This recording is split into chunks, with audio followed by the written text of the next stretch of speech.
नमस्कार दोस्तों, इस वीडियो में आपका हार्दिक स्वागत है। दोस्तों, इस वीडियो की शुरुआत 3 घटनाओं से करना चाहता हूँ। एक घटना 17 दिसंबर की है, वाराणसी की, कि जब वाराणसी में प्रधानमंत्री नरेंद्र मोदी 2 दिवसीय दौरे पर थे, जहाँ पर उनको 17 प्रोजेक्ट की शुरुआत करनी थी। करीब 9,000 करोड़ रुपए के प्रोजेक्ट की शुरुआत करनी थी। उस दौरान उनका जब काफिला जा रहा था, सुरक्षा काफिला, तो जिसमें तमाम उनकी सुरक्षाकर्मी शामिल थे, तब एक एम्बुलेंस को रोक दिया गया। तो काफिला पहले रुक गया और एम्बुलेंस को रास्ता दिया गया और जाने दिया गया। तो ये एक घटना ये है। दूसरी घटना, प्रधानमंत्री ने लक्षद्वीप में एक वीडियो प्रधानमंत्री का वायरल हुआ, मोदी का, और उसमें वो लक्षद्वीप में वहाँ पर समुद्र के किनारे बहुत ही शांत और बहुत ही मनोरम और खूबसूरत नज़ारे के दौरान टहलते नजर आए, मॉर्निंग वॉक करते नजर आए। इसके अलावा महत्वपूर्ण चीज़ ये है कि उन्होंने वहाँ स्कूबा ड्राइविंग भी करी, स्कूबा डाइवर के साथ, यानी कि वो समुद्र की वो बाकायदा मास्क लगाए और पीठ पर ऑक्सीजन सिलेंडर लादे हुए वे समुद्र की गहराई तक नीचे उतरे उनके साथ स्कूबा ड्राइवर्स से। ये दूसरी घटना है। तीसरी घटना दोस्तों ये है, वो अंतर्राष्ट्रीय स्तर पर है, कि आपको पता ही है कि इन दिनों लाल सागर में जो रेड सी है, वहाँ पर हुती जो पायरेट्स हैं, जो आतंकी हैं, वे लगातार जो उस एरिया से जो शिप गुजर रहे हैं उन पर लगातार हमला कर रहे हैं। तो ऐसे ही वहाँ के जो डकैत हैं, डाकू हैं, समुद्री डाकू और या हुती आतंकी हैं, उन्होंने एक भारतीय दल को, शिप को वहाँ पर बंधक बना लिया। वो वहाँ पर फिरौती वसूल करते हैं, उसके बाद जाने देते हैं। तो भारत ने ऑलरेडी वहाँ पर चेन्नई, जो भारत का वारशिप है, उसको वहाँ पर तैनात कर रखा है। तो जैसे ही ये कॉल वहाँ के वारशिप को मिली, तो वारशिप ने वहाँ तत्काल मौके पर पहुँच के बचाव अभियान शुरू किया और उनको थ्रेटनिंग दी बहुत ज़ोरदार तरीके से कि चले जाओ वरना जान से मार दिए जाओगे। तो वो समुद्री डाकू जो है वो डर के मारे भाग गए और पूरी तरह से भारतीय जो क्रू मेंबर्स थे, करीब 19 लोग थे उसमें, उन सबको सुरक्षित बचा लिया गया। ये 3 घटनाएं। जो लक्षद्वीप वाली घटना है उसमें एक बात रह गई है कि मालदीव के राष्ट्रपति ने भारत से ये कहा कि आप अपने यहाँ से जो सुरक्षा सेना है जो वहाँ से हटा लीजिए। और दरअसल मालदीव भारत के खिलाफ हो गया है और मालदीव ने चीन की तरफ दोस्ती का हाथ बढ़ाया हुआ है। और सबसे पहले मालदीव के प्रधानमंत्री ने जब चुनाव जीता वहाँ पर, तो उन्होंने टर्की की यात्रा करी, जबकि परंपरा अब तक मालदीव की रही है कि जो भी वहाँ इलेक्शन जीता है, प्रधानमंत्री बनता है, वो सबसे पहले भारत की यात्रा करता है। तो मालदीव ने ये यात्रा करी। ये दरअसल जो लक्षद्वीप का जो मामला है वो आपको मैं इससे रिलेटेड होके बता रहा हूँ, क्योंकि मालदीव के पास जो रेवेन्यू का आधार है वो टूरिज्म है और ज़्यादातर इंडियंस वहाँ पर जो है वो समुद्र के किनारे पर्यटन करने, छुट्टियाँ बिताने, एंजॉय करने वहाँ जाते हैं। तो मालदीव का जो सारा राजस्व है, सारा दारोमदार है, वो भारतीय पर्यटन पर टिका हुआ है। तो नरेंद्र मोदी ने लक्षद्वीप पर ये शुरुआत करके मालदीव को तगड़ा झटका दिया है।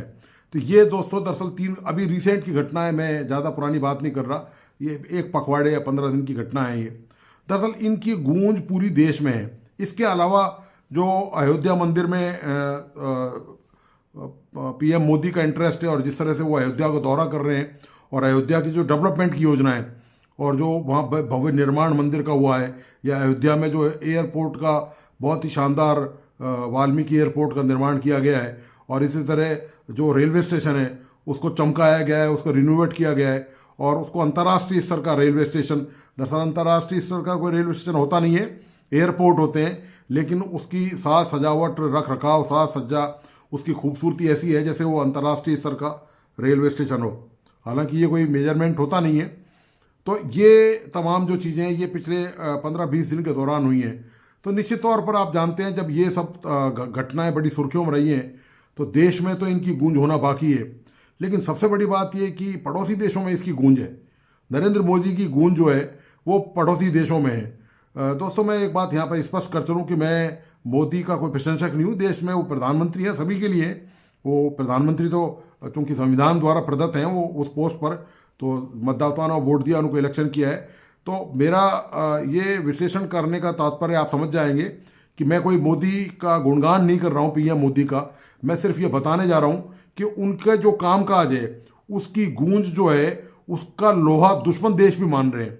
मैं सिर्फ ये बताने जा रहा हूँ आपको, बाकी निष्कर्ष आप निकालें कि जो भी है वो कितना सच है, कितना सही है, कितना झूठ है, और उसमें कितना हिडन है, कितना बाहर है, कितना अंदर है, वो आपके विवेक पर छोड़ा हुआ है। मैं तो सिर्फ सिंपल विश्लेषण कर रहा हूँ कि चीन ने प्रधानमंत्री मोदी की तारीफ करी है, वहाँ के जो अखबार है ग्लोबल टाइम्स उसने तारीफ करी है। चीन जैसा कंट्री, मैंने अब तक 32 या 35 साल की जर्नलिज्म के दौरान जो थोड़ा बहुत लिखाई पढ़ाई की है, उस दौरान मैंने कभी आज तक नहीं देखा कि चीन ने कभी भारत की किसी मुद्दे को लेकर तारीफ की है, सिवाय चीन ने दुश्मनी निकालने और बाह मरोड़ने की कोशिश की है, भारत को धमकाने की कोशिश की है, अतिक्रमण करने की कोशिश की है। इवन संयुक्त राष्ट्र संघ में आतंकियों को पनाह देने का पूरा प्रयास किया है।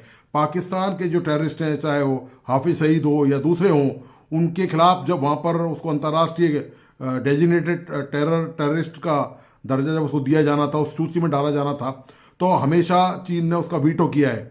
ये पहला मौका शायद मैंने देखा है कि चीन ने उस अखबार में प्रधानमंत्री की तारीफ की है। तो इसके वो समीकरण दरअसल दूसरे हैं, क्योंकि भारत और अमेरिका की इन दिनों कुछ खटपट चल रही है, तो शायद चीन कोई हल्की सी कोई पगडंडी तलाश कर रहा है कि भारत से किस तरह से अपने साथ भारत को ले लिया जाए। क्योंकि आपको पता ही है कि भारत जो है वो, अमेरिका जो है वो चीन के ज़बरदस्त खिलाफ है, चाहे वो ताइवान का मुद्दा हो, चाहे वो चीनी जो सागर है उसका चाहे मुद्दा हो। लेकिन इसके बावजूद चीन ने भारत की तरफ एक पासा फेंका है, एक हल्का संकेत दिया है। लेकिन सबसे बड़ी बात यह है कि जो इससे भी ज़्यादा कट्टर दुश्मनी जो का भाव रखता है, वो रखता है पाकिस्तान। पाकिस्तान ने भारत से डायरेक्ट जंग लड़ी है, 3-3, 4-4 जंग लड़ी हैं।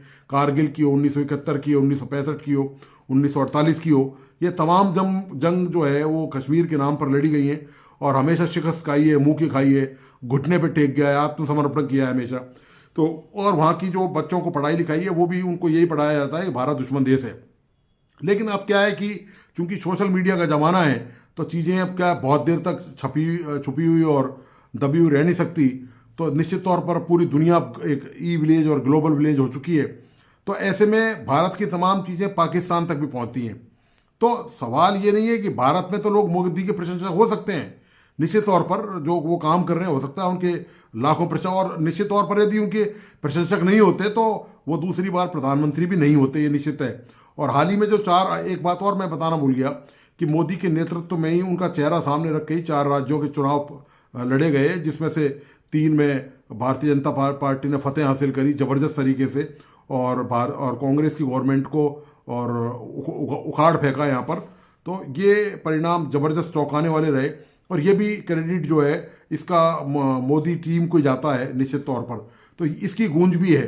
तो ये जो तमाम उपलब्धियां हैं इस तरह की, ये जब पाकिस्तान जाती हैं तो पाकिस्तान की आवाम इनकी ज़बरदस्त, वहाँ के जो लोग हैं, वहाँ के जो शिक्षित लोग हैं, जो समझदार लोग हैं, जो ये मान के चलते हैं कि हमको प्रोग्रेस करनी है, हमको तरक्की करनी है, हमको भारत के खिलाफ दुश्मनी का भाव नहीं रखना, बल्कि वो उनका प्रयास यही है कि किसी तरह पाकिस्तान सरकार अपनी आतंकी कार्रवाइयों को छोड़ दे और भारत से दोस्ती का हाथ बढ़ाए, और जो सीमा पर जो आना जाना बंद है, जो वीज़ा बंद कर रखा है, जो व्यापार बंद है, उसका रास्ता खोला जाए। वहाँ की आवाम ये चाहती है। तो आवाम जब वहाँ की ये चाहती है तो निश्चित तौर पर वो ये जो घटनाएं जो मैंने आपको अभी इनका जिक्र किया है, इनकी पहुंच भारत के अलावा पाकिस्तान में भी गई। तो पाकिस्तान में ज़बरदस्त मोदी की दीवानगी है। वहाँ पर पाकिस्तानी जो है वो मोदी के मुरीद हैं, और कुछ तो इतने ज़्यादा भावुक और इस हद तक भावुक हैं कि बस यदि मोदी जी मिल जाएं शायद तो वो पैरों में गिर जाएं। मतलब इस हद तक उनकी भावनाओं का ज्वार जो है ना, वो आप वीडियो में देखेंगे आगे कि वो रुक नहीं पा रहा है उनकी भावनाओं का ज्वार।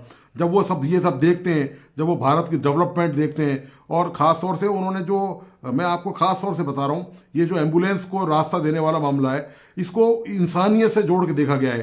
क्योंकि अभी तक तो आप जानते हैं कि भारत में नेताओं की छवि भी ऐसी रही है कि आम जनता 2-2 घंटे 4-4 घंटे सड़कों पे धक्के खाती है, इंतजार करती है, एम्बुलेंस फंसी रहती हैं। लेकिन पहले जो है वो नेताओं का VIP काफिला गुजरता है, उसके बाद ही किसी का नंबर आता है, चाहे वो एम्बुलेंस ही क्यों नहीं हो।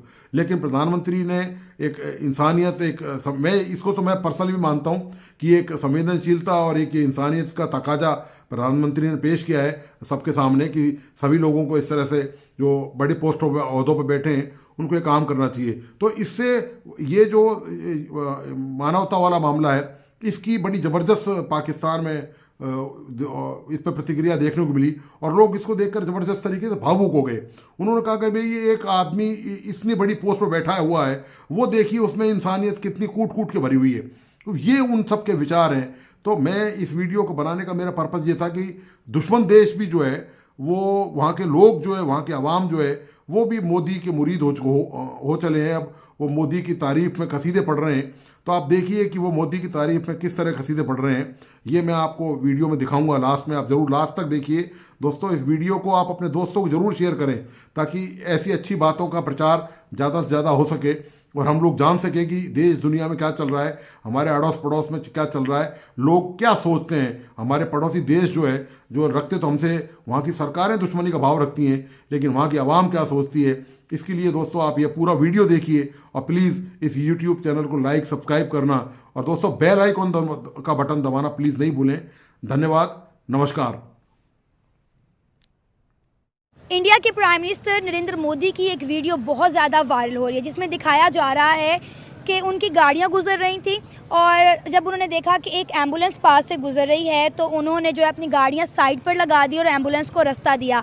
अगर हम बात करें, पाकिस्तान में दिन ब दिन वीआईपी प्रोटोकॉल, वीआईपी कल्चर बहुत ज़्यादा बढ़ गया है। अगर हम पाकिस्तान में कहीं वीआईपी मूवमेंट हो तो घंटों के हिसाब से जो है ट्रैफिक बंद कर दी जाती है। उसमें एम्बुलेंस हो, स्कूल वैन्स हो, ऑफिस जाने वाले लोग हों, आम आवाम को बहुत सारी मुश्किलात का सामना करना पड़ता है। क्या कहेंगे, हमारे ही वोट लेकर, हमारे ही पैसों पर चलने वाले ये वीआईपीज़ हमें ही बाद में हमारे ऊपर ही प्रोटोकॉल लेकर आ जाते हैं। और अगर हम बात करें इंडिया के प्राइम मिनिस्टर नरेंद्र मोदी की, जिनकी ये वीडियो बहुत ज़्यादा वायरल हो रही है, क्या कहेंगे आप इस पर? सबसे पहले तो जो आपने बात की, सबसे पहले तो मैं नरेंद्र मोदी को भाई सैल्यूट करता हूँ उसकी इतनी अच्छी आदत के लिए, और जो उसने ये काम किया है ये कभी भी मैं एक्सपेक्ट नहीं करता था। और आपने बात की पाकिस्तानियों के लिए, पाकिस्तानी अगर पॉलिटिशियंस का बस चले ना, वो अपना एक अलग से मुल्क बना लें, ठीक है, और हमें जो है वो कहीं मरने के लिए वैसे ही छोड़ दें। और किया भी उन्होंने एक तरह के ऐसे ही हुआ है, ठीक है। और मैं वैसे ही पीएम मोदी का बहुत बड़ा फ़ैन हूँ। उनकी स्ट्रगल को देख के, एक चाय वाले से एक प्राइम मिनिस्टर बनना, इतनी बड़ी स्ट्रगल मुझे नहीं लगता कि कोई इंसान कर सकता है। ये वो वाहिद बंदा पीएम मोदी है जिसकी इतनी बड़ी स्ट्रगल है, और ना कोई ऐसा इंसान आपको पीछे मिलेगा और ना ही आपको आने वाले वक्त में कोई ऐसा बंदा मिलेगा जिसकी इतनी बड़ी स्ट्रगल होगी। और यार इस आदत ने तो मुझे फ़ैन से इतना मजबूर कर दिया कि यार मैं इस बंदे से जाके मिलूँ। हालांकि मेरे बस की बात नहीं है, मेरे बस की बात नहीं है कि मैं जाके मिलूँ, लेकिन इस आदत ने, इस ह्यूमैनिटी ने, जो इन्होंने इंसानियत शो की है अपने लोगों के लिए, भाई पहले भी मैंने सलूट किया, मैं दोबारा सलूट करता हूँ कि यार दिल खुश कर दिया इंडिया के प्राइम मिनिस्टर ने। काश मैं ये सलूट अपने प्राइम मिनिस्टर को मार सकता, काश कि मैं अपने जितने भी हमारे पीछे प्राइम मिनिस्टर किसी एक को मैं ऐसा सलूट मार सकता। यार मुझे दिली खुशी होती कि यार उसने अपनी ह्यूमैनिटी के लिए काम किया, सिर्फ इमरान खान के अलावा किसी बंदे ने कोई हुआ काम नहीं किया। फिटनेस में हम लोग इमरान खान साहब को बड़ा लाइक करते होते थे, क्योंकि वो स्पोर्ट्समैन है, वो वॉक बहुत करते हैं, वो अपने पेड़ के साथ पत्थर बांध के एक्सरसाइज करते हैं, तो हम बड़ा उन्हें इन चीज़ों में देखते थे। लेकिन आज मोदी जी ने सबके रिकॉर्ड तोड़ दिए। योगी जी ने सबसे ज़्यादा बेहतर पता है क्या किया है कि वेपन, जिसका आप बता रहे थे कि वेपन उन्होंने चेक किए, वेपन ट्राई किए, चला के देखे, देखिए वो उसमें भी इंडिया को प्रमोट कर रहे हैं। वो वेपन मेड इन इंडिया है। ज्यादातर जो वेपन इंडिया में यूज की जाती है ना, वो मेड इन इंडिया वो खुद बनाते हैं। मोदी जी अचानक किसी के घर में जाते हैं और ये चेक करने जाते हैं कि सिलेंडर इन्हें मिला है कि नहीं मिला। अच्छा, उनके घर में जाते हैं, बहाना क्या लगा रहे हैं कि आपको सिलेंडर मिला? उन्होंने कहा जी मिला। उन्होंने कहा जी उसी सिलेंडर पे मुझे चाय बना के पिलाएं। अब उन्होंने उस फैमिली ने, वो तो उनकी खुश नसीबी है कि मोदी जी उनके घर आए हैं। खैर, उसी सिलेंडर पे वो चाय बनाते हैं, चाय मोदी जी को पिलाते हैं, मोदी जी चाय पीते हैं, तो वो कहते हैं यार मुझे ऐसा लग रहा है कि आप लोग मीठा जो है ना तेज पीते हो। और वो कहते हैं मैं चाय वाला हूँ, चाय को बेहतर समझता हूँ, चाय किस तरह की होती है, कैसी बननी कैसे चाहिए। बनाते हैं? देखिए वो चाय वाले जो अपने आप को बताते हैं ना, ऐसा चाय वाला पूरी दुनिया को चाहिए, खास तौर पे पाकिस्तान को चाहिए। चाय वाला बेइज्जती नहीं है, चाय वाला अगर किसी ने देखना है तो इंडिया के प्राइम मिनिस्टर को देखे, जिसने अपने मुल्क की तकदीर बदल दी है। मैं इंडिया से मजहबी बुनियाद पे ये पूछना चाहता हूँ, आप मुझे बताएं कि इंडिया में पहले मंदिर बना था या मस्जिद बनी थी? हिस्ट्री की अगर हिस्ट्री को निकाल के देखे कि इंडिया में सबसे पहले मंदिर होते थे या मस्जिद होती थी। इससे आगे मैं बात नहीं करना। मैं सिर्फ अपनी गवर्नमेंट से, अपने बड़े बड़े ताकतवर अदारों से मैं ये पूछना चाहूंगा कि आप किस तरह कह सकते हैं कि वो रा के एजेंट हैं? अगर वो रा के एजेंट हैं तो फिर आप लोग फेल हैं, आप लोग बिल्कुल फेल हैं। आप लोगों को अपने इस्तीफे दे देने चाहिए, अपनी सीटें छोड़ देनी चाहिए। क्या वजह? मैं बताता हूं, हमने सारी जिंदगी सुना कि पाकिस्तान की एजेंसियां दुनिया में नंबर 1 एजेंसियां हैं। तो आप लोग रॉ को कैसे रॉ अंदर आ गया या रॉ के एजेंट कैसे बन गए? मैं आपसे सवाल करना चाहूंगा कि वो लोग रॉ के एजेंट कैसे बन गए? समझेंगे वो ईंटें उठाएंगे, वो कहेंगे बस जिन्हों मारा नाल असी जन्नत से चले जावांगे। ठीक है, उनका ये माइंडसेट होगा। अगर उनको कह दिया जाएगा ना ईमानदारी के साथ काम करना है, उनकी माँ मर जाएगी। ठीक है, उनको कहेंगे ना झूठ नहीं बोलना, बेईमानी नहीं करनी, वो मर जाएंगे। हमारा इस्लाम सबसे ज़्यादा मना करने वाली चीज़ झूठ पे है, लेकिन हमारे लोग तो शौक से बोल लेते हैं झूठ। यार हमारे यहाँ रोजी रोटी नहीं कमाई जाती। हमारे यहाँ झूठ को तो अब गुनाह समझा ही नहीं जाता भाई। हमारे यहाँ किसी को धोखा देना तो गुनाह समझा ही नहीं जाता। हमारे यहाँ तो ये सारी चीज़ें आम हैं। हम सिर्फ और सिर्फ कहने के मुसलमान रह चुके हैं। इन सारी चीज़ों को साइड पे करके इस्लाम को देखिए वो बाहर जा रहे हैं, स्किल्स भी हैं, नौकरियां नहीं ऐसा ही है, है। तो बच्चा क्या करे वो? अब वो बाहर, अब जब रिलेशन अच्छे होंगे तो वो हमारी अपॉर्चुनिटीज़ भी उस तरह क्रिएट होंगी, तो फिर रोज़गार के मौके भी मिलेंगे, तमाम वो चीज़ इन्वेस्टमेंट भी होंगी, फॉरेन इन्वेस्टर्स आएंगे, गूगल का ऑफिस आएगा, फेसबुक का ऑफिस, बड़े बड़ी जो का देखें सर, अभी ऑलरेडी इंडिया में है, और सेकंडली गूगल ऑफिस भी हमारे साथ है। नुमान भाई, क्या हाल है नुमान भाई? अल्हम्दुलिल्लाह। किधर गायब थे? काफ़ी दिनों बाद नज़र आ रहे हैं। बस थोड़ा सर्दी वर्दी ज़्यादा पाकिस्तान में हो रही है तो इस वजह से। अच्छा, बीमार तो नहीं पड़ गए थे? नहीं नहीं, बीमार नहीं। तो आज एक वीडियो के ऊपर रिएक्शन करने जा रहे हैं, तो पहले वीडियो देख लेते हैं, आफ्टर दैट उस पर बात करते हैं। तो चले वीडियो की तरफ। आपने पिछली भी बड़ी लेवल की वीडियो दिखाई थी मुझे, मैं एक्सपेक्ट कर रहा हूँ आज भी कुछ लेवल ही होगा। आज भी कुछ न्यू चीज़ सर लेके आए हैं आपके लिए, तो चले वीडियो की तरफ। दिखाएं दिखाएं। ये सर आपको क्या लग रहा है? कोई एयरपोर्ट लाइक? देखने तो दो।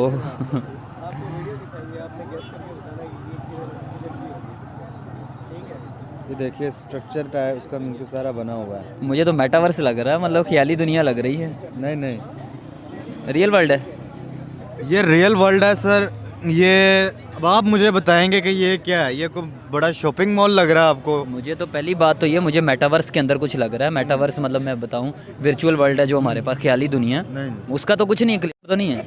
एयरपोर्ट बिल्कुल भी नहीं है यार मुझे, अगर मैं कहूँ ये एक रेलवे स्टेशन है, भाई मजाक कर रहे वो हो? भी इंडिया के अंदर। मजाक कर रहे हो? वो भी इंडिया के अंदर, क्या कहोगे? इतना लेवल का देखो, मेरी बात सुनो। फर्स्ट ऑफ ऑल तो मुझे पता है वो दुनिया की 5वीं बड़ी मईशत हैं। मुझे पता है कि वो इकोनॉमी के लिहाज से बहुत ऊपर जा चुके हैं, इंफ्रास्ट्रक्चर के लिहाज से। लेकिन है मैंने रेलवे स्टेशन नहीं लग रहा। यकीन ना करने की वजह बताऊँ आपकी क्यों नहीं है? क्या? क्योंकि आपने हमारे ये पाकिस्तान के जो हमारे पुराने रेलवे स्टेशन देखे हैं, मुगल आजमों के दौर के बने हुए हैं। दैट्स वाई आपको उनका भी यही लगता है कि वो भी इसी हाल में है। मैं पिछले दिनों ना, मतलब तकरीबन 4.5 माह पहले गया था, दुबई से टूर करके आया हूँ। तो हमारा एयरपोर्ट ऐसा नहीं है जो इंटरनेशनल एयरपोर्ट है। नहीं है ना? नहीं ऐसा। देख लें सर, यार मतलब क्या लेवल वजूहात लगती है? अब सर अभी बात हमारे रेलवे स्टेशन, रेलवे टर्मिनल्स के ऊपर है। ये है अयोध्या रेलवे टर्मिनल, जो उनका अभी रिसेंटली बना सर। आप जाके इसके ऊपर मुकम्मल सर्च करिएगा, आपको थोड़ा और नॉलेज हो जाएगा इस चीज़।